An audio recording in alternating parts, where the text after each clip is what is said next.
Bueno, muy buenos días. Hoy les vamos a hablar acerca de lo que vivió un poco Indonesia en su crisis del 97. Mi nombre es Natalia Corrales. Yo soy Steven Hurtado. Y bueno, espero que lo disfruten. Entonces, este va a ser como nuestro programa del día. Hablaremos un poco del antes de la crisis, los sectores que analizamos, los indicadores de riesgo, lo que hizo el FMI en su momento y después las conclusiones. Entonces, para hablarles un poco de lo que vivía Indonesia antes de la crisis, ella vivía un momento espectacular porque había un auge económico, había una apertura económica grandísima, las tasas de ahorro eran altas, había una muy baja inflación, lo que hacía atractivo la inversión extranjera directa. Entonces, antes de la crisis, como los síntomas previos de la crisis, era atractivo la inversión extranjera directa, había desaceleración en las exportaciones. Pasó de 18% a 5% del 95 al 96. También hablamos de una apreciación del dólar. Esto fue un problema porque las divisas de esta economía estaban en dólares.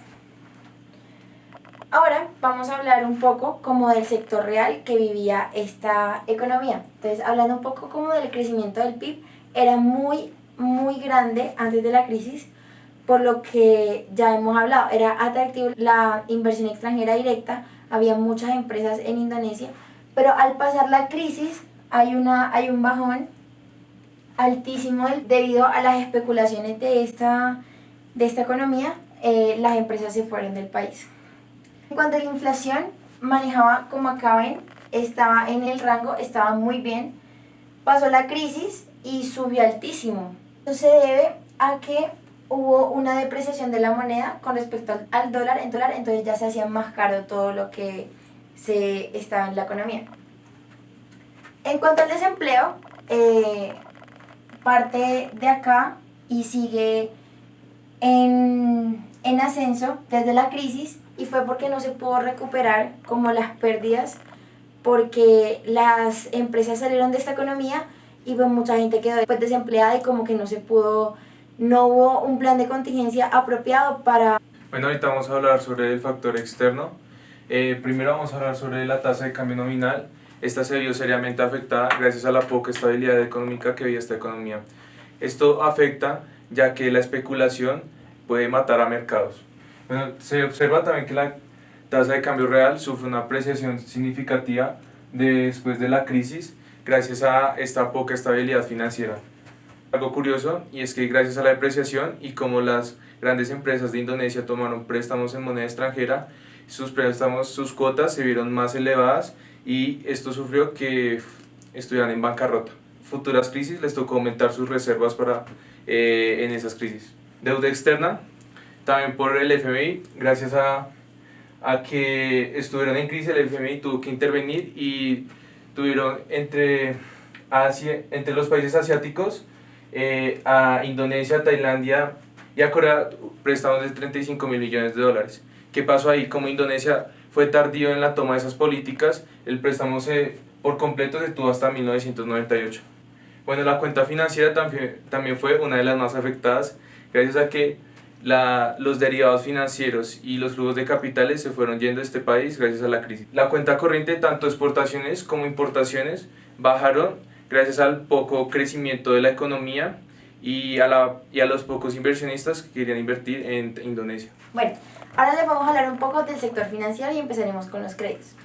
Como bien ya hemos dicho, era muy atractivo para las empresas privadas esta economía, por lo que la financiación de estas mismas surgió por créditos. Pero empezaron a hacer demasiados créditos y ya el riesgo en potencia era muy alto. Entonces, con la crisis no hubo ese retorno de pago para los bancos. La balanza de pagos. Entonces, en la balanza de pagos tenemos que la apertura económica hizo que este saldo en su cuenta de balance de pagos fuera altísimo. Sin embargo, cuando salieron todos los activos financieros, pues ya este saldo disminuyó de manera notable. En cuanto a la masa monetaria, bueno, la masa monetaria es la oferta monetaria en la economía, o sea, cuánto dinero hay en la economía en total. Entonces, como porcentaje del PIB, pudimos ver que aumentó drásticamente en cuanto a la crisis y este indicador va ligado mucho a la inflación. Entonces, al haber más inflación, hay más oferta monetaria y se encarecen los precios. y se encarecen los bienes, porque mucha gente puede comprar esos, o sea, tiene el poder adquisitivo de comprarlos. Entonces, ahora vamos a hablar de los créditos al sector privado como crecimiento anual de la masa monetaria. Entonces, durante la crisis, lo que pasó fue que los que tenían activos financieros se tuvieron que ir por la incertidumbre que estaba pasando en todo el continente asiático y se ve el bajón de los créditos al sector privado. Como que ya la gente no pedía préstamos, ya vamos a hablar de la tasa de interés de los depósitos. Es la tasa a la cual los bancos le prestan a la gente. Como había aumentado la oferta monetaria, entonces ya la gente podía acceder a un crédito de manera más sencilla, pero por la misma razón tuvieron que aumentar la tasa porque pues no había disponibilidad de flujo de dinero en la economía, por lo tanto el que la quería adquirir tenía que pagar una tasa en retorno aún mayor. Entonces ahora vamos a hablar sobre el sector fiscal. Se observa en la deuda pública cómo a partir de la crisis esto tiene un aumento significativo. De nuevo, el FMI, dado los préstamos, tuvo que aumentar la deuda pública del gobierno.